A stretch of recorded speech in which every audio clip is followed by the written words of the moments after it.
Excella Education Study in USA assured scholarship. Contact 9881 నమస్తే. ఇవాళ ప్రపంచవ్యాప్తంగా డాక్టర్ బాబాసాహెబ్ అంబేద్కర్ జయంతిని జరుపుకుంటున్నాం. నేను ప్రపంచవ్యాప్తంగా ఎందుకంటున్నానంటే 125 సంవత్సరాల జయంతి సందర్భంగా ప్రపంచంలో 102 దేశాల్లో డాక్టర్ బాబాసాహెబ్ అంబేద్కర్ జయంతి ఉత్సవాలను జరిపించి ఇది ప్రపంచంలోనే ఒక అరుదైనటువంటి రికార్డుగా నిలిపినారు. ఎందుకు అరుదైన రికార్డు అంటే ఒక వ్యక్తికి సంబంధించినటువంటి జన్మదినం విశ్వవ్యాప్తం కావడం అనేటువంటిది అసాధారణమైనటువంటిది. ఒక జీసస్ క్రైస్ట్కి సంబంధించినటువంటి జన్మదినాన్ని మాత్రమే అట్లా ప్రపంచం సెలబ్రేట్ చేసుకుంటుంది. దాని తర్వాత డాక్టర్ బిఆర్ అంబేద్కర్ గారి జన్మదినాన్ని ఇవాళ విశ్వవ్యాప్తంగా ఐక్యరాజ్య సమితితో సహా అన్ని దేశాలు ఇవాళ అటువంటి జన్మదినాన్ని సెలబ్రేట్ చేసుకుంటున్నాయి. నిజానికి భారతదేశం చాలా సంక్షుపిత రాజకీయ సందర్భంలో ఉన్నది.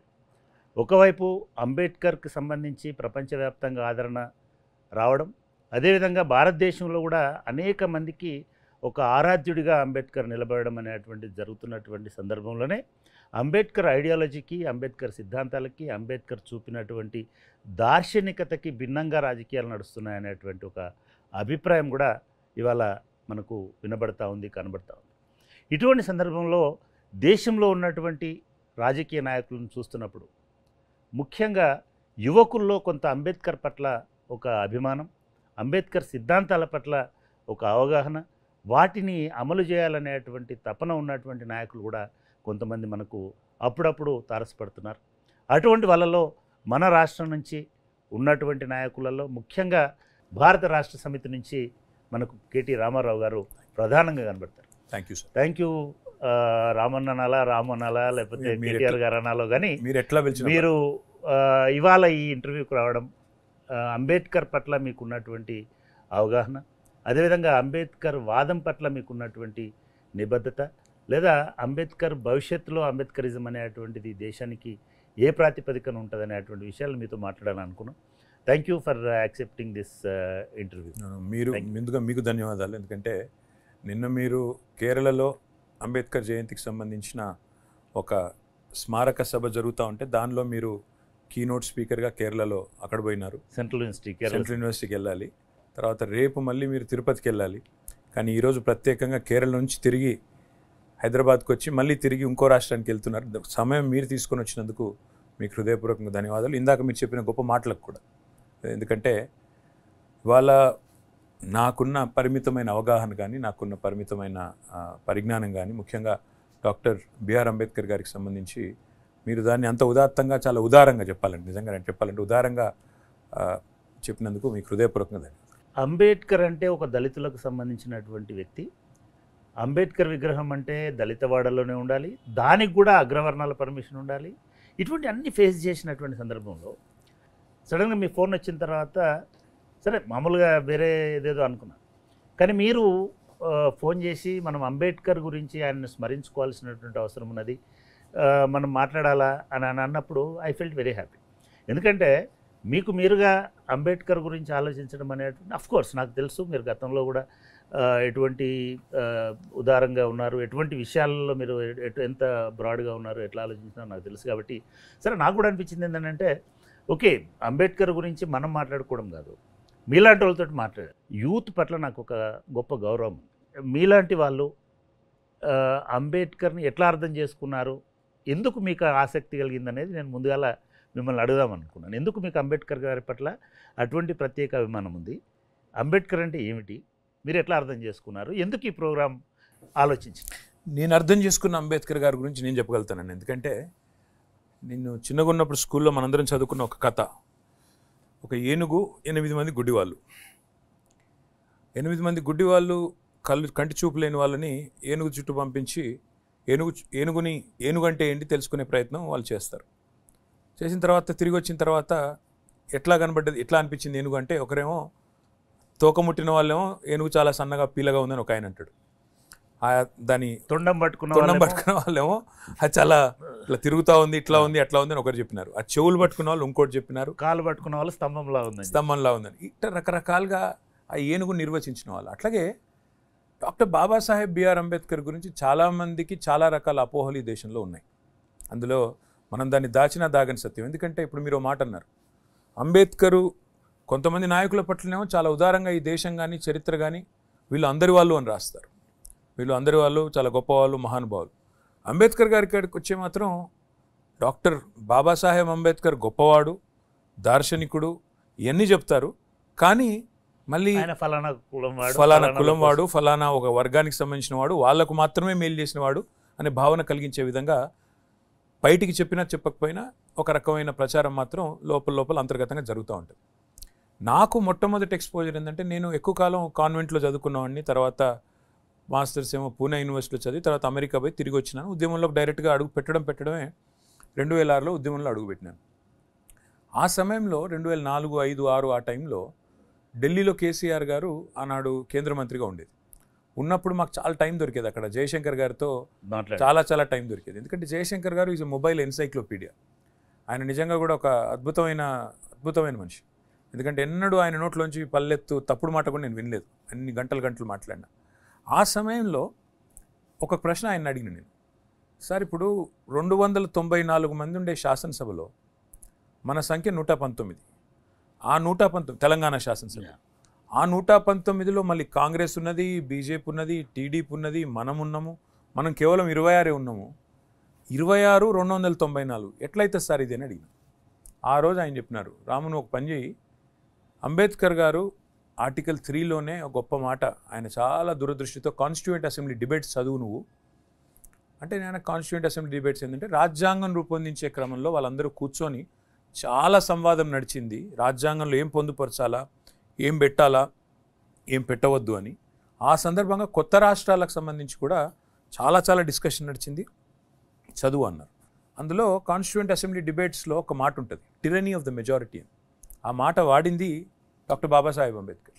ఎట్లా అంటే ఇంకా వేరే అందులో ఆ కాన్స్టిట్యూషన్ కోఆథర్స్ ఎవరైతే ఉన్నారో అందరూ కూర్చొని మాట్లాడుతున్నప్పుడు అందులో ఫణికర్ గారు ఇంకా కొంతమంది ఉన్నట్టున్నారు.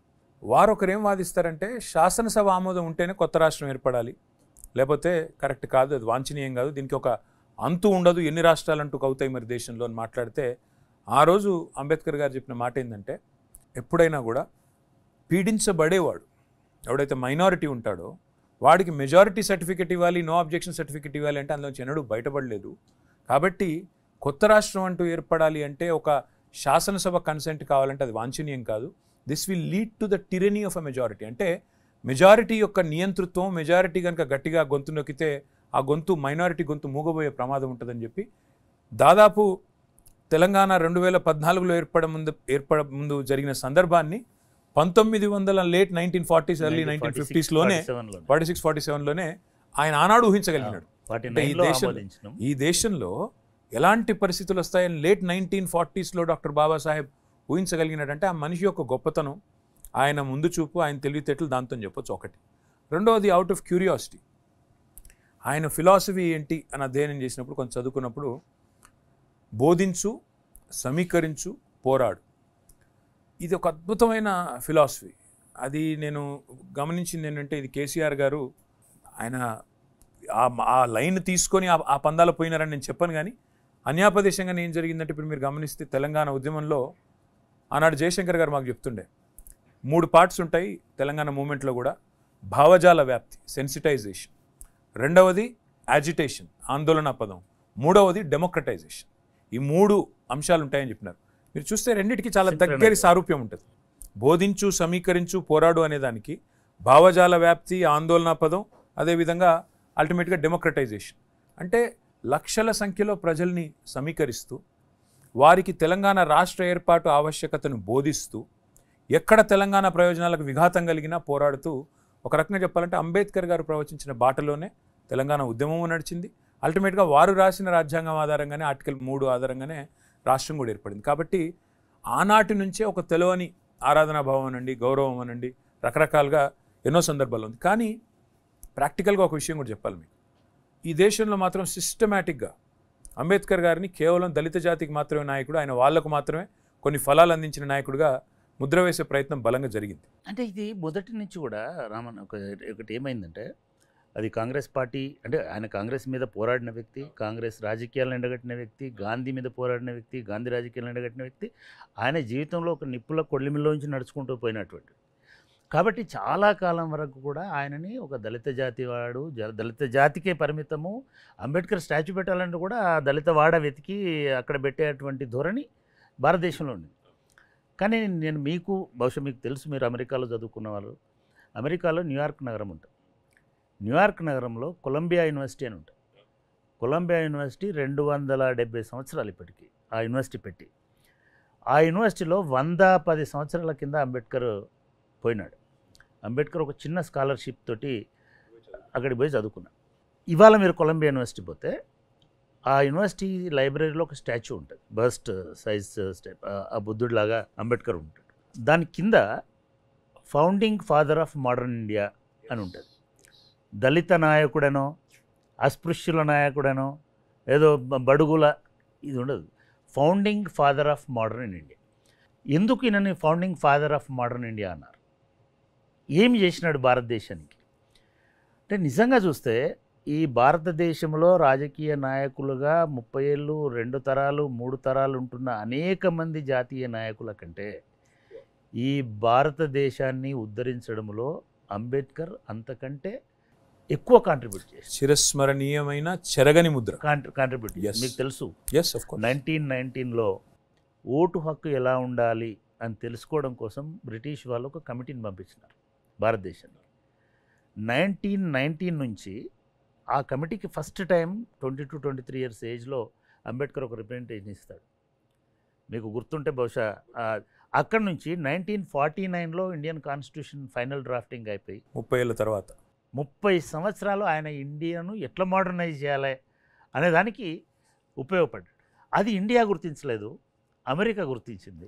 అమెరికాలో ఉన్నారు కాబట్టి మీకు ఆ రిఫ్లెక్షన్ ఏమి అనిపించలేదు అక్కడ దాంట్లో? అంటే ఆంగ్లంలో ఒక సామెత ఉందన్న, history gets written by the victor అని.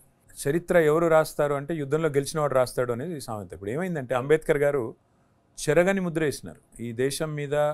ఇప్పుడు కాదు, ఇంకా కొన్ని శతాబ్దాల తర్వాత కూడా ఇంత గొప్ప ఆలోచన చేసిన వాళ్ళు ఎవరంటే, ఇప్పుడు ఎట్లా అయితే మనం 2014లో శాసనసభ తీర్మానం అవసరం లేకుండా రాష్ట్రం ఏర్పాటు చేయవచ్చు అనే దానికి ఆద్యుడు ఎవరు అంటే అంబేద్కర్ అని వెనక్కి తిరిగి చూసుకున్నామో, అట్లా ఈ దేశంలో ఎన్నో వ్యవస్థలు. చాలామంది ఏమనుకుంటారంటే ఒక రిజర్వేషన్ సిస్టము దళితులకు కానీ, ట్రైబల్స్ కానీ, షెడ్యూల్ కాస్ట్ కానీ, షెడ్యూల్ ట్రైబ్స్ కానీ ఇచ్చినవారు అంబేద్కర్ అనుకుంటారు. కానీ మహిళలకు ఓటు హక్కు కానీ, ఆస్తిలో సమాన వాటా రావాలనే ఆలోచన కానీ, బహుభార్యత్వాన్ని రద్దు చేయడం కానీ, పునర్వివాహం కానీ అంటే వితంతువులకి, అదేవిధంగా విడాకులు కానీ, ఇవన్నింటి విషయంలో ఆనాడే జెండర్ ఈక్వాలిటీ కోసం కొట్లాడినవాడు అంబేద్కర్. అయితే దాని గురించి పోయే ఉంది. నేననేది ఏంటంటే, ఎందుకు అంబేద్కర్ గారిని ఈ దేశంలో ఒక మహాత్మా గాంధీతో ధీటుగా లేదా మరొక ప్రముఖ నాయకుడితో ధీటుగా పెట్టలేదు అంటే, డెఫినెట్గా దానిలో అనుమానం ఏం లేదు.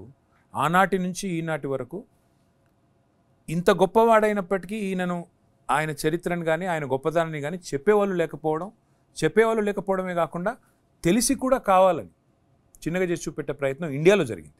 బయట మాత్రం మీరు అన్నట్టుగా మీరు ప్రపంచంలో ఎక్కడ పోయినా, నేను లండన్ పోయినాను. లండన్లో అంబేద్కర్ గారు ఎక్కడైతే ఉండి చదువుకున్నారో, ఏ ఇంట్లో ఉండి చదువుకున్నారో, ఇవాళ దాన్ని మ్యూజియంగా మన ప్రభుత్వం, భారత ప్రభుత్వం మారిస్తే స్టాచ్యూను కూడా తీసుకుపోయి దాన్ని మన తెలంగాణలో మనం పెట్టిన 125 ఫీట్ల విగ్రహం ఏదైతే ఉందో దాని యొక్క రెప్లికాని తీసుకొని పోయి అక్కడ పెట్టొచ్చినాం మేము. ఆ క్రమంలో ఆ ఇంట్లో మొత్తం లండన్లో ఉండే అంబేద్కర్ రైట్స్ అందరూ వచ్చినారు.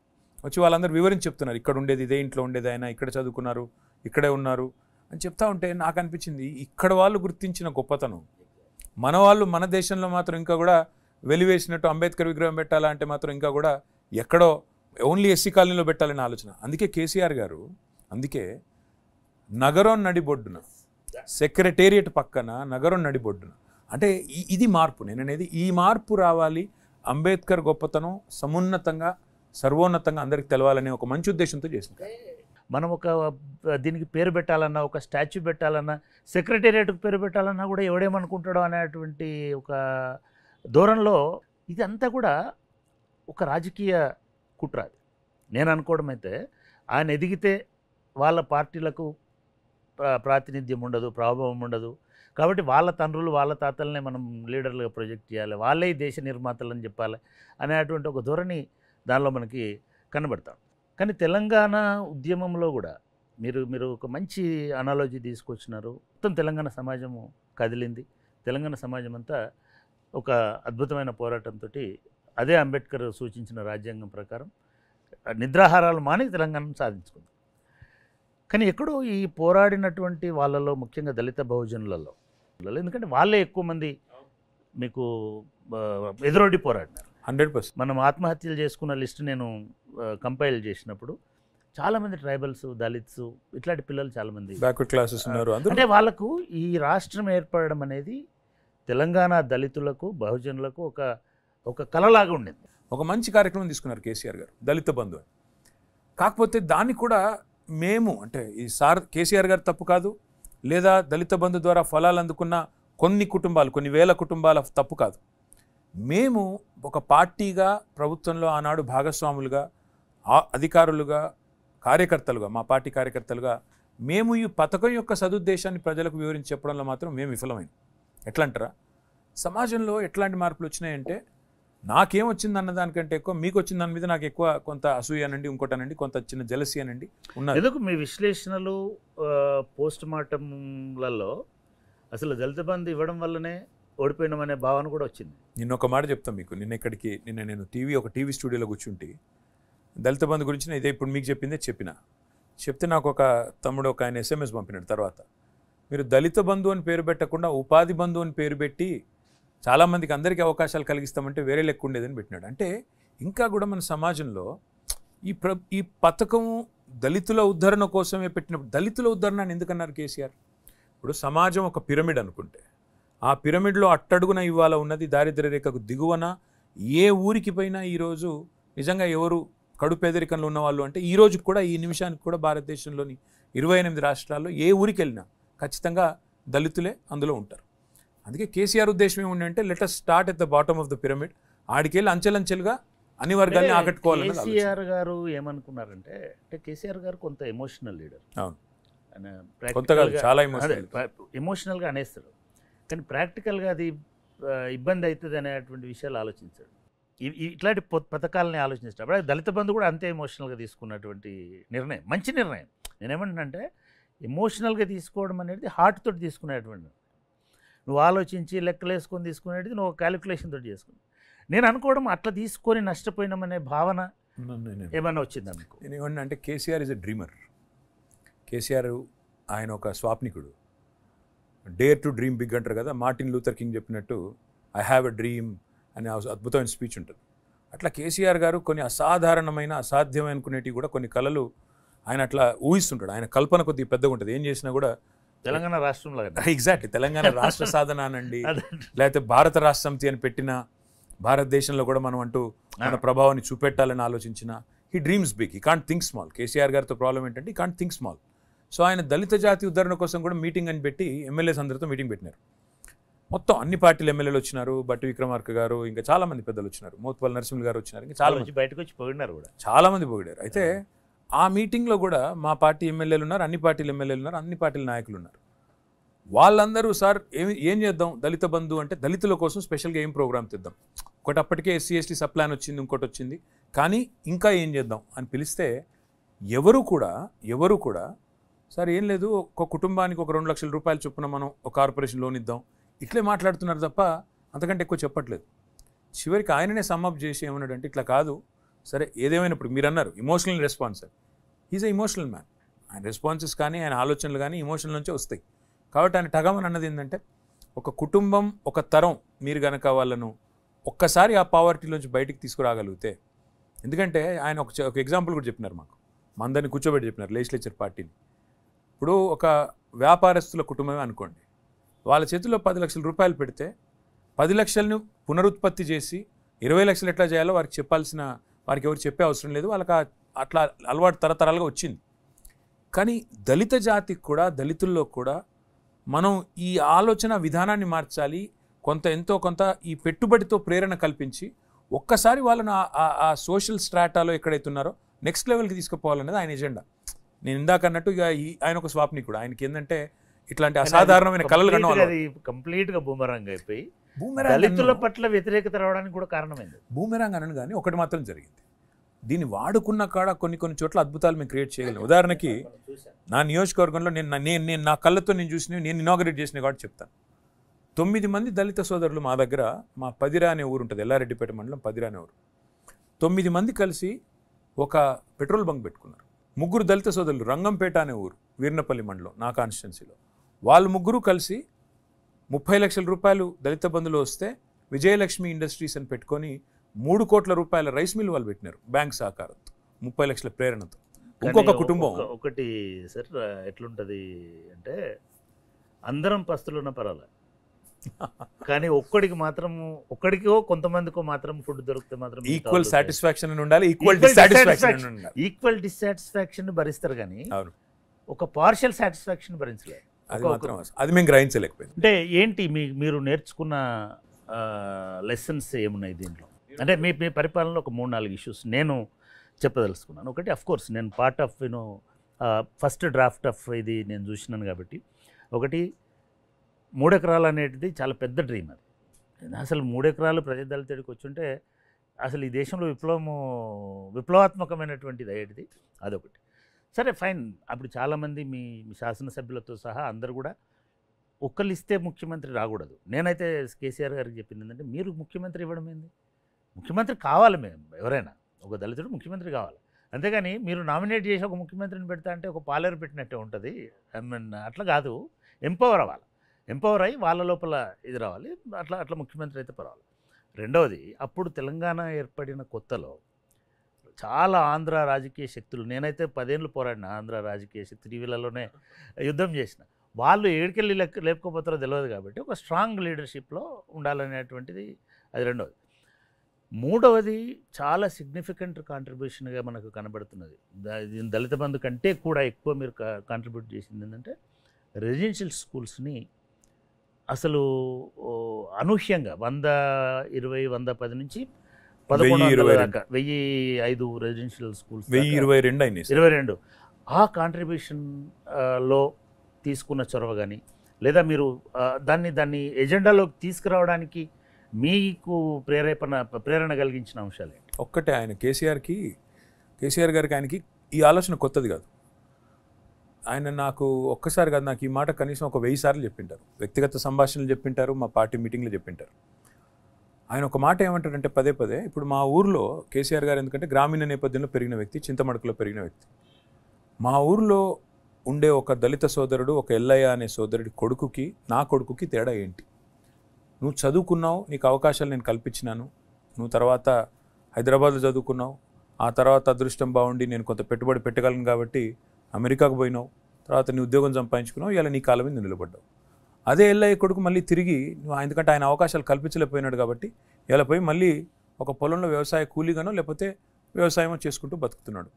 ఒకటే ఊరిలో పుట్టిన 2 పిల్లలు కేవలం సమాన అవకాశాలు లేకపోవడం వల్ల, ప్లాట్ఫామ్ అని దొరకకపోవడం వల్లనే నువ్వు ఇవాళ అక్కడ పోయినావు, ఆయన ఇక్కడే మిగిలిపోయినాడు, నువ్వు కూడా ఇక్కడే ఉండిపోతే నువ్వు కూడా అట్లే ఉండేటోడివి కదా. ఈ మాట నాకు ఇప్పుడు చెప్పేది కాదు, కేసీఆర్ గారు ముఖ్యమంత్రి అయిన తర్వాతనో పార్టీ పెట్టిన తర్వాత చెప్పిన మాట కాదు, నేను చదువుకునేటప్పుడు చెప్పిన మాట ఇది. అంటే ఆయనకు అప్పటి నుంచే కొన్ని విప్లవ భావాలు ఉన్నాయి. మీకు ఇంకో మాట కూడా చెప్పాలా చక్రపాణి అన్న, కేసీఆర్ గారు ఆనాడు తెలుగుదేశం పార్టీలో ఎమ్మెల్యేగా ఉన్నప్పుడు కూడా హైదరాబాద్ నుంచి సిద్దిపేట అప్పుడు కారు ప్రయాణంలోనే 3 గంటలు పట్టేది, 3-3.5 గంటలు పట్టేది. ఆ 3-3.5 గంటలు పట్టి 3-3.5 గంటలలో ఆ రాజీవ్ రాధారెడ్డి ఇప్పుడైంది అనుకోండి, మొత్తం గద్దరపాట్లే ఉండేది. ఇప్పుడు కాదు, ఆయనకి వాళ్ళ నాన్నగారితో కూడా ఘర్షణ, వాళ్ళకు వ్యవసాయ కూలీలకు ఈయన వాళ్ళ నాన్నగారికి చెప్పకుండా ఈయన పోయి ఆ రోజు కూలీ రేట్లు పెంచి, ఈయన చాలా ఉన్నాయిలేండి స్టోరీలు. నేనేమంటున్నా అంటే అల్టిమేట్గా ఆయనకు మొదటి నుంచి కూడా కొన్ని ఈ కోణంలో, అంటే చదువు అనేది, విద్య అనేది సమానత్వాన్ని అల్టిమేట్గా సాధించగలుగుతుంది సమాజంలో అనే ఒక ఎజెండా ఆయనకు మొదటి నుంచి ఉంది. సిద్దిపేటలో ఎమ్మెల్యేగా ఆయనకు ఎవరు చెప్పలేదు, పార్టీ చెప్పలేదు, ఎవరు చెప్పలేదు. దళిత చైతన్య జ్యోతి అనే కార్యక్రమాన్ని ఆ రోజే కేసీఆర్ గారు కొన్ని గ్రామాల్లో, రామునిపట్ల అని ఒక ఆదర్శ గ్రామం తీసుకున్నాడు. ఆయన దత్తత గ్రామం, బార్డర్ విలేజ్, చిన్న సిద్దిపేట నుంచి కరీంనగర్ పోయే రోడ్లో లెఫ్ట్ సైడ్ రైట్ సైడ్ ఉంటుంది దత్తత గ్రామం. అక్కడ స్టార్ట్ చేసినారు ప్రోగ్రామ్. అక్కడ ఒక్క దగ్గరనే కదా, ఆయనకి ఏంటంటే అప్పటి నుంచి ఇప్పుడు హరితహారం అనే ప్రోగ్రామ్ ఈరోజు చూస్తున్నాం మనం, అప్పుడే సిద్దిపేటలో చేశారు. ఈరోజు మనం చూసే మిషన్ భగీరథ అప్పుడే సిద్దిపేటలో ఆయన చేసుకున్నారు. సో ఆయనకి ఏమంటే ఇది అంటే నేను బాగా ఇంటరాక్ట్ అయినా, అంటే మా 3-4 సార్లు మా దగ్గరికి రావడము, ఇంట్లో మాట్లాడుతున్నప్పుడు కూడా ఆయనకు అంబేద్కర్కు సంబంధించినటువంటి కోర్ ఫిలాసఫీ, ఆలోచన విధానం, కోర్ ఐడియాలజీ అంటాం కదా, అది పూర్తిగా ఉంటుంది. మీరు ఇందాక అన్నమాట ఆయన పదే పదే చెప్పేవాడు. అంటే మనం ఎట్లా ఉండేటం అంటే ఒక స్టేట్ అనేది పార్షియల్గా ఉండకూడదు, కనబడేటట్టుగా ఉండకూడదు అన్నట్టుగా ఈ డిస్కషన్ వచ్చినప్పుడు చెప్తే ఒకరోజు ఇట్లనే మీరు అట్లా కాదండి అంటే చాలామంది ఎడిటర్లు అందరూ ఉన్నారు కదా, మీరు ఏ ఊరు కనబండి తెలంగాణ సావటికి అడిగిపోండి, అందరిని అక్కడ ఉన్న వాళ్ళని అడగండి, ఈ ఊర్లో మోస్ట్ బ్యాక్వర్డ్ వాళ్ళు ఎవరు అని అడగండి, మోస్ట్ పూర్ ఎవరు, మోస్ట్ బ్యాక్వర్డ్ ఎవరు అని అడగండి, వాళ్ళు దళితవాడకు చూపిస్తారు. అంటే ఒక లెవెల్లో ఎందుకో నేను కొంచెం క్రిటికల్గానే అబ్జర్వ్ చేసినప్పుడు ఈయన ఆదర్శాలన్నీ అమలు చేయడంలో సాధ్యం కాలేదేమో అనిపించింది. ఎందుకంటే అని ఏమన్నాడు తెలుసా, అప్పుడు ఈ మిషన్ భగీరథకు సంబంధించిన ఆలోచన వచ్చినప్పుడు కూడా సరే సెక్రటేరియట్లో మీరు కూడా ఉన్నారు, ఆ రివ్యూలో నేను కూడా ఉన్నాను, మాట్లాడుతూ నో దళితవాడ నుంచి పైప్ లైన్ వేయడం స్టార్ట్ కావాలన్నాడు. లాస్ట్ హౌస్ నుంచి ఈ పైప్ లైన్ ఇవ్వడం స్టార్ట్ కావాలా, అది పవర్ అయినా వాటర్ అయినా రోడ్ అయినా అక్కడ నుంచే. కానీ అది ఎందుకో ఈ 10 ఏళ్లలో మనం ఒకసారి మళ్ళీ రివ్యూ చేసుకుంటుంటే అది ఆ పద్ధతిలో జరగలేదేమో అని అనిపించలేదు మీకు? చాలా వరకు జరిగింది. ఇప్పుడు మీరు చూస్తే సార్వజనీనమైన కార్యక్రమాలు ఏవైతున్నాయో వాటి ఆచరణలో చాలా వరకు సఫలమైన. అంటే ఎందుకు నేను వాటర్ ఎందుకు చెప్తున్నానంటే ఆ మహానుభావుడు వాటర్ దొరకక ప్రజలందరూ అంగలారుస్తుంటే చెరువు నిండా నీళ్ళు ఉన్నా కూడా తాగలేని ఆ తాగనీయకపోయిన సందర్భంలో ఆయన లండన్లో చదువుకొని వచ్చి ఆయన ఒక ప్రొఫెసర్గా పనిచేసుకుంటూ మహద్ చెరువు సత్యాగ్రహం చేసి వేల మందితో ఆ చెరువులో దిగి నీళ్లు ముంచిపిచ్చి జుర్మానా కూడా కట్టినాడు.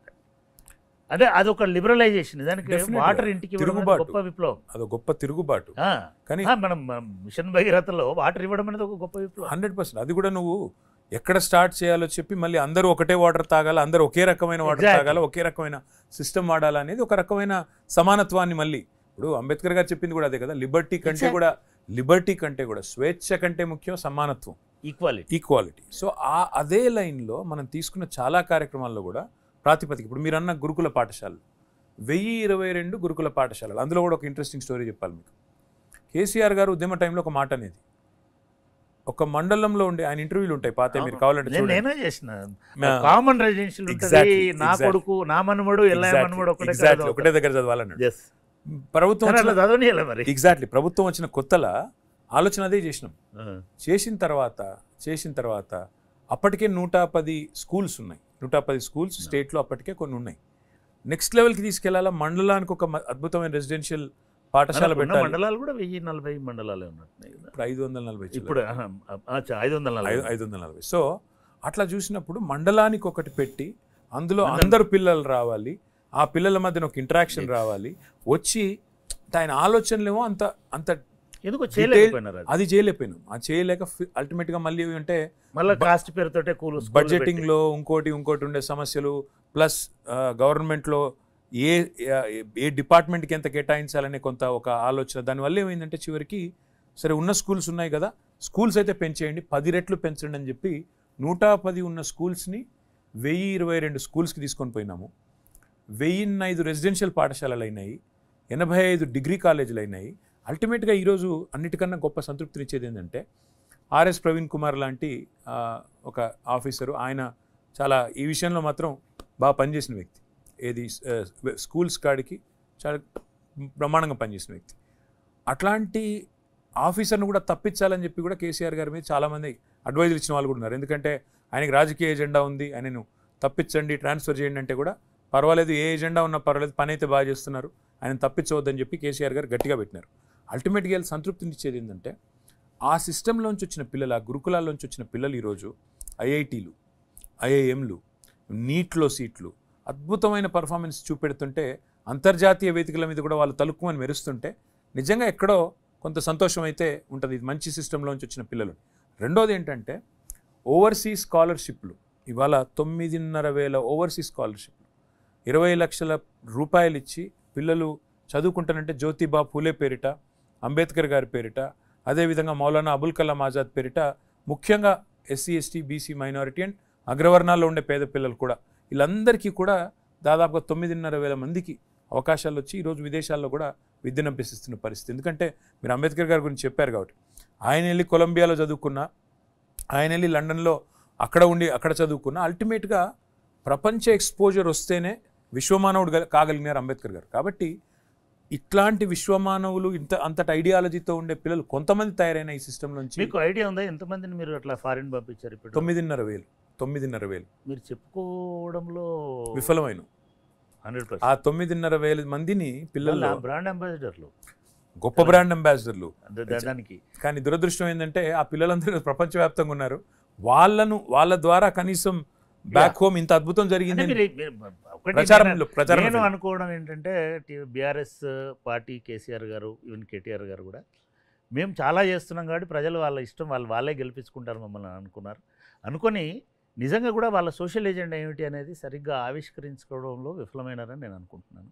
కేటీఆర్ గారు మీరు ఇప్పటి వరకు మాట్లాడినటువంటి దాంట్లో నాకు అర్థమవుతుంది ఏంటంటే మన దగ్గర జరిగినటువంటిది అన్ఫినిష్డ్ టాస్క్ లాగానే ఉందని నేను అనుకుంటున్నాను. అంబేద్కర్కి సంబంధించి ఇనిషియేటివ్స్ బాగున్నాయి, కానీ ఇంప్లిమెంటేషన్ అండ్ దానికి సంబంధించిన ఇదే వచ్చేసరికి కొంత ఇంకా మిగిలి ఉందని అనిపిస్తుంది. మీరేమనుకుంటున్నారు? 100%. ఎందుకంటే ఈ ఫిలాసఫీ డాక్టర్ బాబాసాహెబ్ అంబేద్కర్ది, లిబర్టీ, ఈక్వాలిటీ, ఫ్రెటర్నిటీ అనేది, స్వేచ్ఛ కాదు సమానత్వం ముఖ్యం అనేది, లేదా అల్టిమేట్గా ఆలోచిస్తే ఆయన చెప్పిన ఒక గొప్ప లైను, ఒక మనిషికి ఒకే ఓటు ఈ కాన్స్టిట్యూషన్ ద్వారా నేను అవకాశం కల్పించే అదృష్టం నాకు వచ్చింది. కానీ అల్టిమేట్గా సమానత్వం అనేది రావాలి అంటే ఒక మనిషికి ఒకే విలువ అనేది ఈ సమాజంలో రావాలి అనే ఒక అద్భుతమైన ఆలోచన. ఆ ఆలోచన ధారకి న్యాయం చేసిందా ఏ ప్రభుత్వం అన్న భారతదేశంలో ఈ 76 ఏళ్లలో అంటే నిజానికి ఇంకా ఆ స్థాయికి ఎవరు చేరుకోలేదని చెప్పాలి. అందులో మేము కూడా ఉన్నాం. ప్రయత్నం జరిగింది. న్యాయం చేయడం కంటే ఎక్కువగా అంబేద్కర్ సిద్ధాంతాలకు, అంబేద్కర్ విలువలకు, రాజ్యాంగ విలువలకు కూడా విఘాతం కలిగించేటట్టుగా రాజకీయ పార్టీలు ప్రవర్తిస్తున్నాయి అనేటువంటి విమర్శ చాలామంది అకాడమిషియన్స్ నుంచి ఈ మధ్య కాలంలో వస్తున్నారు. మీరు ఎట్లా చూస్తారు రాజకీయ వ్యవస్థకు, రాజ్యాంగానికి మధ్యలో జరుగుతున్నటువంటి కాన్ఫ్లిక్ట్? రాజ్యాంగ వ్యవస్థకు, పరిపాలకులకు, పాలిస్తున్నటువంటి వాళ్లకు, అధికారంలో ఉన్న వాళ్ళకు మధ్యలో జరుగుతున్నటువంటి ఘర్షణని మీరు ఎట్లా అర్థం చేసుకుంటారు? అంటే అల్టిమేట్గా ఏమైపోయింది సార్ అంటే ఫైన్ చెక్స్ అండ్ బ్యాలెన్సెస్. మనకి ప్రజాస్వామ్యంలో ఉండే 4 పిల్లర్స్ ఆఫ్ డెమోక్రసీ మధ్యన ఉండాల్సిన ఒక సమతుల్యత, ఒక బ్యాలెన్స్, అది డెఫినెట్గా దేశంలో దెబ్బతిన్నదని చెప్పడంలో రెండో ఆలోచన కానీ రెండో అభిప్రాయం కానీ ఎవరికీ అవసరం లేదు. ఎందుకంటే ఇవాళ మీరు చూసినట్టయితే ఎగ్జిక్యూటివ్, అదేవిధంగా legislature, judiciary and 4th estate, మన మీడియా, ఈ 4 కనుక సమన్వయంతో ఒక రకమైన బ్యాలెన్స్తో ఉన్నప్పుడే ప్రజాస్వామ్యం అనేది మెచ్యూర్ అవుతుంది. అల్టిమేట్గా చూసినప్పుడైతే దేశానికి కూడా మంచి జరుగుతుంది, ప్రజలకు కూడా మంచి జరుగుతుంది. కానీ ప్రస్తుతం ఉన్న పరిస్థితి ఎట్లా ఉందంటే, ఉదాహరణకి చెప్తాను, మన రాష్ట్రమే తీసుకోండి, ఎక్కడో కాదు. మన రాష్ట్రంలో ఇప్పుడు చూస్తే ప్రజల చేత ఎన్నుకోబడ్డ ముఖ్యమంత్రి గారు ప్రభుత్వం ఉంటుంది ఒకవైపు, సెంటర్కి స్టేట్కి మధ్యన అనుసంధానకర్తలాగా ఒక గవర్నర్ గారు అనే ఒక వ్యవస్థ ఉంటుంది. Governor is a constitutional post, constitutional head of the titular head of the state is governor. మన రాష్ట్రానికి నిన్న మొన్నటి దాకా గవర్నర్గా పనిచేసిన వ్యక్తి డాక్టర్ తమిళిసై సౌందరరాజన్ గారు. ఆవిడ ఇక్కడ గవర్నర్గా వచ్చే కంటే ఒక రోజు ముందు దాకా భారతీయ జనతా పార్టీ తమిళనాడు రాష్ట్రానికి అధ్యక్షురాలు. వచ్చిన తర్వాత కూలింగ్ ఆఫ్ పీరియడ్ కూడా లేదు కనీసం. వచ్చిన తర్వాత కనీసం ఒక 6 నెలల్లో సంవత్సరం పాటో వేరే ఏదైనా అకాడమిక్ పనో ఇంకో పనో చేశారంటే ఏం లేదు. స్ట్రైట్గా రాజకీయాల నుంచి ఇక్కడికి వచ్చి డైరెక్ట్గా రాజ్భవన్లో దిగినారు. దిగిన తర్వాత 5 ఏళ్ళు పనిచేసినట్టున్నారు. నిన్నగాక మొన్న మళ్ళీ ఠకామని పోయినారు. భారతీయ జనతా పార్టీ టికెట్ తీసుకుని వాళ్ళ చెన్నై సౌత్లో అభ్యర్థిగా పోటీ చేస్తున్నారు. నేను అనేది ఒకటే, ఒక రాజ్యాంగబద్ధమైన పదవిలో ఉండాల్సిన వ్యక్తి, సర్కారీ కమిషన్ సిఫారసులు ఉన్నాయి, ఇంకా చాలా పెద్ద విద్యావేత్తలు, ఆలోచన పరుల రికమెండేషన్స్ ఉన్నాయి ప్రభుత్వానికి. ఏమని? రాజకీయాలతో సంబంధం లేని వాళ్ళను మాత్రమే ఇక్కడ పెట్టాలి, నిష్పక్షపాతంగా వ్యవహారం జరగాలి.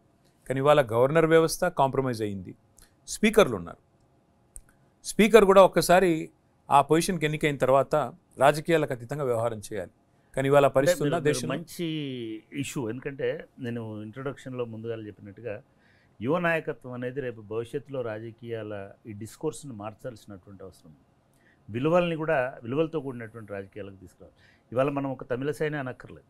అఫ్ కోర్స్ తమిళసై మన క్లోజర్ టు హోమ్ కాబట్టి ఎగ్జాంపుల్ ఇచ్చి, మనం చెన్నారెడ్డి గారు కూడా గవర్నర్గా ఉండి వచ్చి ఇక్కడ ముఖ్యమంత్రి అయినాడు. మళ్ళీ బర్నాలా కూడా గవర్నర్గా ఉండిపోయి మళ్ళీ ముఖ్యమంత్రి. ఐ మీన్ భారతదేశ ప్రజాస్వామ్య చరిత్రలో రాజ్యాంగంలో ఉన్నటువంటి కొన్నిటికి పరిధులు విధించలే రాజ్యాంగం.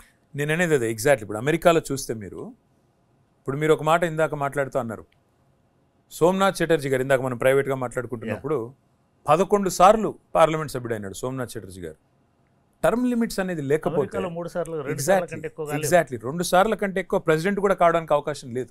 సో నేనేమన్నా అంటే అంబేద్కర్ గారి రాజ్యాంగం ఆనాడు వారు రచించినప్పుడు వారి సహచరులు ఇది ఊహించి ఉండరేమో, ఇది ఒక్కటి మిస్ అయినట్టున్నారు. ఏమంటే ఇట్లాంటివి కూడా జరుగుతాయి, ఇలాంటి ఉపద్రవాలు కూడా వచ్చే ఆస్కారం ఉంది కొన్ని విషయాల్లో రాజ్యాంగాన్ని కూడా. ఎందుకంటే ఆయన ఒక గొప్ప మాట అన్నారు, రాజ్యాంగం గొప్పది కావచ్చు కానీ రాజ్యం నడిపే వాళ్ళు మంచి వాళ్ళు కాకపోతే దుర్వినియోగం జరుగుతుంది అని.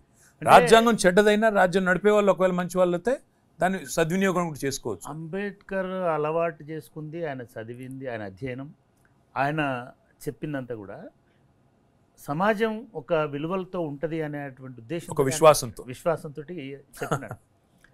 సమాజం ఇట్లా మారుతుంది, రాజకీయ నాయకులు ఈ రాజ్యాంగాన్ని అపహాస్యం చేసే విధంగా ఉంటారని బహుశా ఆయన ఊహించారు. అంటే మనము కానీ కొంతమంది ఆ విలువలు పాటిస్తున్నటువంటి వాళ్ళు ఇప్పటికి కూడా భారత రాజకీయాల్లో.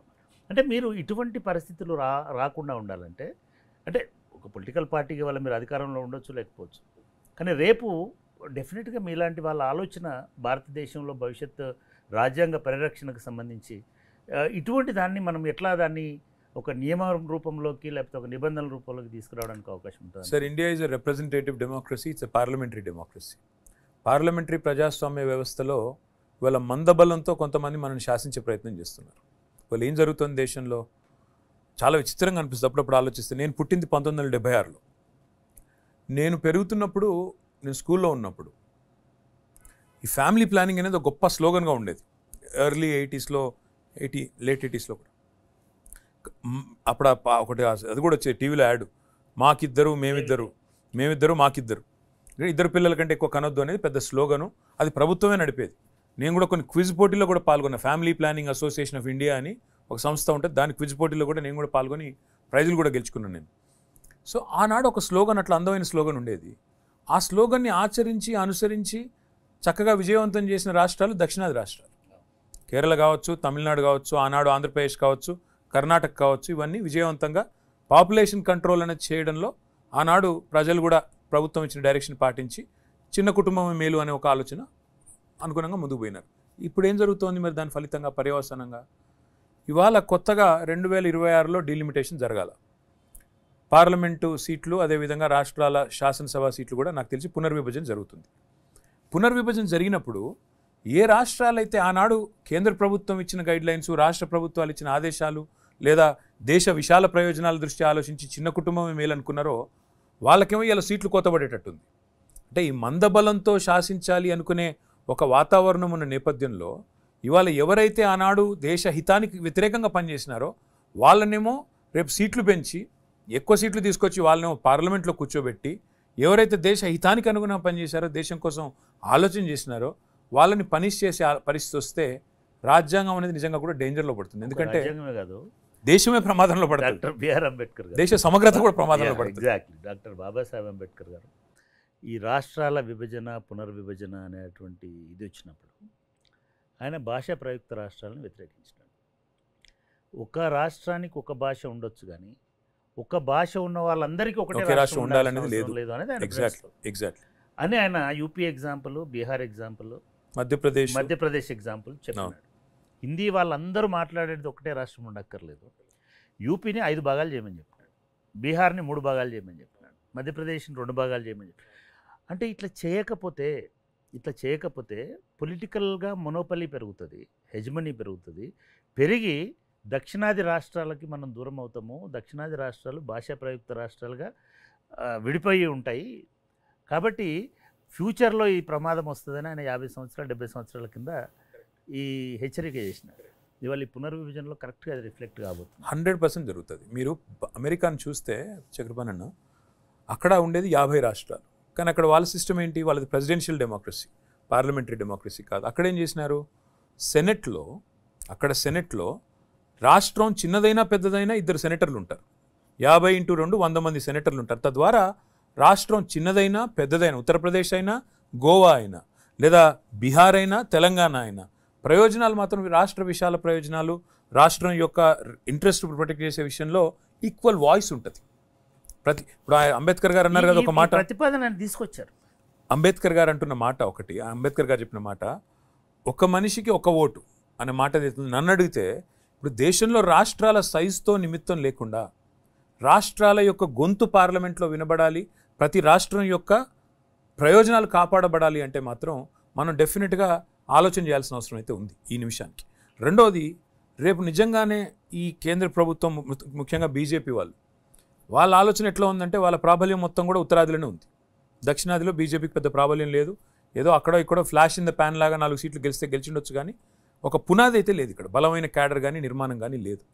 వాళ్ళ ఆలోచన కొద్దిగా డేంజరస్గా కనబడుతూ ఉన్నది. వాళ్ళ ఉద్దేశం ఏమంటే, ఇప్పుడు ఈ డీలిమిటేషన్ ద్వారా ఒక ఫర్మ్ గ్రిప్, అంటే ఇంకా దేశం మళ్ళీ ఇంకొక 25 ఏళ్ల పాటు మన గుప్పిట్లో మన కబంధ హస్తాల్లో ఉండే విధంగా మందబలంతో ఈ దేశాన్ని శాసించాలి అనే విధంగా వాళ్ళ ఉత్తరాదిన సీట్లు పెంచి దక్షిణాది గొంతు కోసే ఆలోచనలో ఉన్నట్టు కనబడుతూ ఉంది. ఇది గనక జరిగితే ఆ మహానుభావుడు ఊహించినట్టు దేశ సమగ్రతకే ముప్పొచ్చే ప్రమాదం కూడా ఉంది. అంబేద్కర్ గారు సమానత్వం అన్నది కేవలము కులాల సమానత్వంగా, వ్యక్తుల మధ్యనే కాదు, వ్యవస్థల మధ్యన ఉండాలి, రాష్ట్రాల మధ్యన. కాబట్టి దాన్ని ఒకసారి రీలుక్ చేసి ఇది చేసి రాజ్యాంగాన్ని పరిరక్షించడంలో అది కూడా ఒక భాగం. అంటే మీరు గొప్ప మాట చెప్పారు, నేను అందుకే రాసి పెట్టుకున్నాను. ఇది అంబేద్కర్ గారు చెప్పిన మన రాజ్యాంగంలోనే పొందుపరిచిన ఒక ముఖ్యమైన పదం ఫెడరల్ రిపబ్లిక్. భారతదేశం అనేది ఒక ఫెడరల్ రిపబ్లిక్, సమాఖ్య స్ఫూర్తితో కూడిన ఒక గణతంత్రం. దాని గురించి ఆయన చెప్పిన మాట ఏమంటే, భారతదేశం గురించి I want to quote without any lapses, అందుకే రాసి పెట్టుకున్నాను. Union is not a league of states, nor the states its agencies. Both the union and states are created by the constitution. Both derive their respective authority from constitution. The one is not subordinate, the authority of one is coordinate. అంటే ఈ మాట ఎంత గొప్ప మాట అంటే, సమాఖ్య స్ఫూర్తిని అంటే రాష్ట్రం కేంద్రం ఒక పరస్పరం ఇచ్చిపుచ్చుకునే ధోరణిలో ఒకరి హితం కోసం ఒకరు దేశ హితం కోసం పనిచేయాల్సిందే తప్ప ఒకరు పెద్ద ఒకరు చిన్న అనే భావన కరెక్ట్ కాదు. ఒకరికొకరు సబార్డినేట్ కాదు. They should coordinate with each other అనే మాట చాలా గొప్పగా చెప్పారు. ఇప్పుడు మనం ఆలోచించవలసిన సందర్భం కూడా ఏంటంటే, మీరు అన్నట్టు ముమ్మాటికి రేపు దక్షిణాదే కాదు ఇంకా ఏ ఇతర రాష్ట్రమే కానీ గొంతు నొక్కే పరిస్థితి కనుక వస్తే, డీలిమిటేషన్ ద్వారా ప్రాతినిధ్యం తగ్గించే పరిస్థితి కనుక వస్తే, మీరు అన్నట్టు అందరికంటే ముందు మేమే చొరవ తీసుకుంటాం. తప్పకుండా మీరు ఇంత మంచి ఉదాత్తమైన సందర్భంగా మంచి పాయింట్ చెప్పారు. నేనే చొరవ తీసుకుంటాను, నేనే ముందు పడతాను. చాలామంది మాట్లాడుతుంటారు, అఫ్ కోర్స్ బయట డిబేట్లు డిస్కషన్లు జరుగుతూ ఉంటాయి. ఇది బీజేపీ వల్ల ఏదో ప్రమాదం జరిగిపోతుంది, రాజ్యాంగం పోతుంది, అంబేద్కర్కు విలువ లేకుండా. అంబేద్కర్ని వాళ్ళు పంచతీర్థ చేసినారు, అంబేద్కర్ని గౌరవిస్తూనే ఉన్నారు. ఎందుకు అటువంటి అపోహ ఏర్పడుతుంది జనంలో? అంబేద్కర్ రాజ్యాంగానికి విలువ లేకుండా చేస్తున్నారు, అంబేద్కర్ భావజాలానికి విలువ లేకుండా చేస్తున్నారని. స్ట్రైట్ ఫార్వర్డ్ ఒకటే అండి. ఇప్పుడు అంబేద్కర్ గారు ఆయన రాసిన రాజ్యాంగం వల్ల ఇవాళ ఒక ప్రభుత్వ వ్యవస్థలో ముఖ్యంగా చాలా పెద్ద ఎత్తున ఉపాధి కల్పనకి మనం ఆ రోజు నవరత్నాలనండి మహారత్నాలనండి ఆ కంపెనీల వల్ల అపారమైన అవకాశాలు వచ్చినాయి. అందులో రిజర్వేషన్స్ కూడా ఉన్నాయి. కానీ ఇవాళ కేంద్ర ప్రభుత్వం, ఇప్పుడున్న బీజేపీ ప్రభుత్వం తీసుకున్న నిర్ణయం ఏంటి? మొత్తం డిజిన్వెస్ట్మెంట్. అంటే ఎయిర్ ఇండియా పోయింది. ఇట్లా చూసుకుంటూ పోతే మీకు ఇప్పుడు వైజాగ్ స్టీల్ ప్లాంట్ కానీ ఇంకోటి కానీ పబ్లిక్ సెక్టర్ అండర్టేకింగ్స్ ఎక్కడైతే ఈరోజు ఇవాళ రిజర్వేషన్ నుండి అక్కడ ఎస్సీ ఎస్టీ సోదరులు మాత్రమే కాకుండా ఇతరులకు కూడా అవకాశాలు వచ్చినాయో, ఇతరులకు కూడా ప్రాతినిధ్యం లభించే అవకాశం అవన్నీ మొత్తం మంచి ఇష్యూ తీసుకొచ్చిన. అసలు రిజర్వేషన్ల మీద మీ వైఖరి ఏంటి? నేను అమెరికాలో చదువుకున్నానండి, కొంతకాలం చదువుకున్నాను. అక్కడ దాదాపు ఒక 6.5-7 ఏళ్ళు ఉన్నాను. భారతదేశంలో కూడా చదువుకున్నాను. భారతదేశంలో కూడా జీవితం అంతా 6.5-7 ఏళ్ళు తప్ప మిగతా జీవితం అంతా 40 ఏళ్ళు భారతదేశంలో ఉన్నా. మొదటి నుంచి రిజర్వేషన్ల విషయంలో కులాల వారీగా, ఎందుకంటే నేను నా కళ్ళతో స్వయంగా చూసింది మండల్ కమిషన్ అప్పుడు ఆనాడు జరిగిన పోరాటాలు, ఆనాడు జరిగిన కొన్ని ఆత్మ బలిదానాలు ఇవన్నీ కూడా చూసినామండి. ప్రో మండల్ ఉన్నారా, యాంటీ మండల్ ఉన్నారా? అప్పుడు అదే చెప్తాను. ఇంకా నాకు అప్పుడు అవగాహన కూడా నేను అప్పుడు ఇంకా హై స్కూల్లోనో లేకపోతే ఇంటర్మీడియట్లోనో నాకు అవగాహన కూడా లేదు. ఏం జరుగుతుందో అర్థం కాని పరిస్థితి. కాలేజ్కి మాత్రం హాలిడేస్ వచ్చినాయి, అది మాత్రం గుర్తుంది. పాయింట్ ఏంటంటే, నాకు మొదల రిజర్వేషన్ అనేసరికి ఎవరైతే రిజర్వేషన్ లేకుండా జనరల్ కేటగిరీలో ఉండే కులాల్లో పుట్టిన పిల్లలు కానీ కుటుంబాలు కానీ వాళ్ళ ఇళ్ళలోనేమో తీవ్రమైన డిబేట్ ఉంటుంది, యాంటీ రిజర్వేషన్ డిబేట్ ఉంటుంది. వీళ్ళకి అవకాశాలు రావట్లేదు పిల్లలకి అనేది. అదేవిధంగా రిజర్వేషన్ వల్ల వచ్చే లాభాలు పొందే ఒకవేళ సమాజంలో ఉన్న కొన్ని కులాలు కానీ కొన్ని కుటుంబాలు కానీ ఉంటే వాళ్ళ ఇళ్లలో మాత్రం ప్రో రిజర్వేషన్ డిబేట్ జరుగుతూ ఉంటుంది లోపల. ఈ స్పర్ధ ఈ ఘర్షణ జరిగినప్పుడు చాలామందికి అర్థం కాదు ఏం జరుగుతుంది అని. అయితే ఇక్కడ పాయింట్ ఏంటంటే సార్, ఒకసారి పుట్టిన తర్వాత ఎదగడానికి, ఇప్పుడు కేసీఆర్ గారు చెప్పింది ఎగ్జాంపుల్, ఎదగడానికి ఎదిగే క్రమంలో విద్యలో కానీ ఉపాధిలో కానీ మనం గతంలో జరిగిన తప్పులను కనుక వాటిని సవరించి అందరికీ లెవెల్ ప్లేయింగ్ ఫీల్డ్ అనేది ఒకటి క్రియేట్ చేయకపోతే ముమ్మాటికి దారుణమైన ఘాతకం చేసిన వాళ్ళం అవుతాం. ఇది నేను అమెరికాలో గ్రహించిన, అందుకే అమెరికా అని చెప్పింది అందుకే నేను. అక్కడ కూడా అఫర్మేటివ్ యాక్షన్ అనేది ఒకటి ఉంటుంది. అఫర్మేటివ్ యాక్షన్ ఏందని చెప్పి నేను కూడా స్టడీ చేసిన. అసలు మరి అమెరికా ఇంత అగ్రరాజ్యం కదా, ప్రపంచంలోనే అతి సంపన్నమైన దేశం కదా, మరి వీళ్ళు ఎట్లా సమాజంలో ఉండే అసమానతలను, అక్కడ దెబ్బతిన్న సమతుల్యతను ఎట్లా వీళ్ళు ఎట్లా బ్యాలెన్స్ స్ట్రైక్ చేసే ప్రయత్నం చేస్తున్నారు అని చాలా బలంగా అధ్యయనం చేసినాను. అవుట్ ఆఫ్ అకాడమిక్ ఇంట్రెస్ట్, నాకు వేరే ఉద్దేశం ఏం లేదు. చదివితే నాకు అందులో ఆశ్చర్యం కల్పించిన ఒక ఇదేమంటే, అఫర్మేటివ్ యాక్షన్లో భాగంగా అక్కడ ఉండే ఆఫ్రికన్ అమెరికన్స్ కానీ ఇతర మైనారిటీస్ కానీ, exactly even Indians, exactly Asians కానీ చాలా చాలా ప్రొవిజన్స్ ఉన్నాయి. 5 కేటగిరీస్కి 5 equal. Exactly. So even 10 members ఉండే ఎంప్లాయ్మెంట్ ఉండే చోట కూడా affirmative action implement. Absolutely. So నేనేమంటున్నా అంటే, ప్రపంచంలోనే అతి సంపన్నమైన దేశం, అగ్రరాజ్యం, ఇవాళ ప్రపంచానికే ఇవాళ అదేమంటారు దాన్ని, అమెరికన్ డ్రీమ్ అంటారు, అక్కడ పోయి అక్కడ చదువుకోవాలి, అట్లా ఉండాలి. దాని నుంచి స్ఫూర్తితోటే అంబేద్కర్ గారు కాన్స్టిట్యూషన్లో దాన్ని ముందుకు తీసుకున్నారు. నా పాయింట్ అల్లా అదే. That is the oldest democracy in the world. 400 సంవత్సరాల పైచిలుకు చరిత్ర ఉన్న ఒక దేశం అమెరికా, ప్రజాస్వామ్య దేశం. We are the largest democracy. ఖచ్చితంగా భారతదేశంలో సమానత్వం అంటూ వచ్చేంత వరకు ఈ సమాజంలో, నేను ఇంకొక ఎగ్జాంపుల్ కూడా చెప్తాను సార్, తప్పకుండా రిజర్వేషన్ ఉండాల్సింది, అందులో రెండో చర్చ లేదు. అల్టిమేట్గా ఈ దేశం అంబేద్కర్ గారు చెప్పినట్టు ఈక్వాలిటీ అనేది రావాలంటే, లిబర్టీ కంటే ఈక్వాలిటీ ముఖ్యమైన మాట వారు ఏదైతే చెప్పినారో అది రావాలి అంటే, the only way to do that is by fighting caste with capital. మీరు 10 సంవత్సరాల అధికారంలో ఉన్నటువంటి టైంలో ఇదే అంబేద్కర్ గారి ఆదర్శాలని, అఫ్కోర్స్ అంబేద్కర్ గారి 125 అడుగుల అద్భుతమైన విగ్రహం పెట్టినారు, దానికి సంబంధించిన సెక్రటేరియట్ కూడా. పరిపాలనా వ్యవస్థలో కానీ లేదా ఎంపవర్మెంట్ దీనిలో కానీ దళిత్ ఎంపవర్మెంట్ కోసము 2 అంశాలు అంబేద్కర్ కూడా చెప్పినాడు. ఒకటి పొలిటికల్ పార్టిసిపేషన్ ఎంకరేజ్ చేయాలి. నేను గమనించిన దానిలో కూడా ఏ కాన్స్టిట్యున్సీలో కూడా ఒక జనరల్ కాన్స్టిట్యున్సీ అని అనుకున్న దానిలో, జనరల్ అంటే ఎవరైనా చేయవచ్చు, ఎప్పుడు అటువంటి ప్రయోగం చేసి ఒక దళిత లీడర్ని ఎంకరేజ్ చేసినట్టుగా చేసినాము. మీరు గుర్తుంచుకోండి, అంటే ఇది ప్రభుత్వంలో రాకముందే వరంగల్ పార్లమెంట్ సీట్లో ఆనాడు జనరల్ సీట్లోనే రవీంద్ర నాయక్ గారు గెలిచినారు. ఆ రోజు ఒక ట్రైబల్ నాయకుడు ఆయన్ని గెలిపించుకున్నాము. తర్వాత కూడా 2-3 సార్లు ప్రయోగాలు చేశారు కానీ అవి సఫలం కాలేదు. సెక్యులరిజం అనేటువంటి ఒక కాన్స్టిట్యూషనల్ వాల్యూ మీద మీ స్టాండ్ ఏంటిది? ఎందుకంటే ఇవాళ దేశంలో చాలామంది దాన్ని ఒక బూచీలాగా లేదా దాన్ని ఒక వాల్యూ లాగా 2 రకాలుగా వాడుతున్నారు. అంటే టీఆర్ఎస్గా, బీఆర్ఎస్గా లేదా కేటీఆర్. ఐ మీన్ మీరు ఎట్లా చూస్తారు ఇండియన్ సొసైటీలో ద ప్రిన్సిపల్ ఆఫ్ సెక్యులరిజంకి ఉండేటువంటి కాన్స్టిట్యూషనల్ వాల్యూని మీరు పబ్లిక్ లైఫ్లోకి ఎట్లా చేస్తున్నారు? సార్, ఒక మాట, గొప్ప మాట అంబేద్కర్ గారు చెప్పిన మాట, state and religion should never be mingled, should never be mixed. అంటే రాష్ట్రాధినేత కులం ఏదైనా మతం ఏదైనా వారు తమ ప్రభుత్వ నిర్వహణలో, రాజ్య నిర్వహణలో మాత్రం ఖచ్చితత్వాన్ని పాటించాలి. మతంతో, రిలీజన్తో, కులంతో నిమిత్తం లేకుండానే పరిపాలన జరగాలి. కానీ ప్రస్తుతం ఉన్న పరిస్థితులు ఏమంటే, మెజారిటేరియనిజం అనేది ఇవాళ దేశంలో ఒక ఉప్పెనలాగా ముందుకొస్తున్నమాట. ఒక మన దేశంలోనే కాదు, ప్రపంచవ్యాప్తంగా కూడా మీరు చూస్తే right wing politics are taking centre stage, which is definitely a dangerous trend. అంటే వ్యక్తిగతంగా నేను కోరుకునేది ఏమంటే, నీ కులం ఏదైనా కావచ్చు, నీ మతం ఏదైనా కావచ్చు. ఇప్పుడు కేసీఆర్ గారు ఉన్నారు, ఫర్ ఎగ్జాంపుల్ చెప్తున్నాను. ఆయన స్వతహాగా ధార్మికుడు, ఆయనకు హిందూ ధర్మాన్ని ఆచరించే విషయంలో ఎలాంటి శశబిషలు లేకుండా యాగాలు చేస్తారు.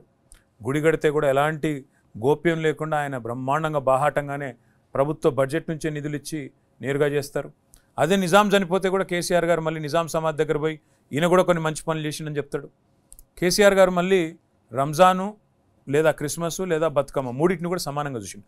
పాయింట్ ఏంటంటే సార్, నిజమైన ధార్మికుడు కానీ, నిజమైన సెక్యులర్వాది కాన్స్టిట్యూషన్ మీరు చూస్తేనేమో అసలు ఇంత ఉదాత్తమైనటువంటి కాన్స్టిట్యూషన్ ఇంకొకటి లేదు. అందులో ప్రేంబుల్లో చెప్పినటువంటి అన్నింటినీ కనుక చూసుకుంటే అసలు భారతదేశం అద్భుతంగా ఉంది.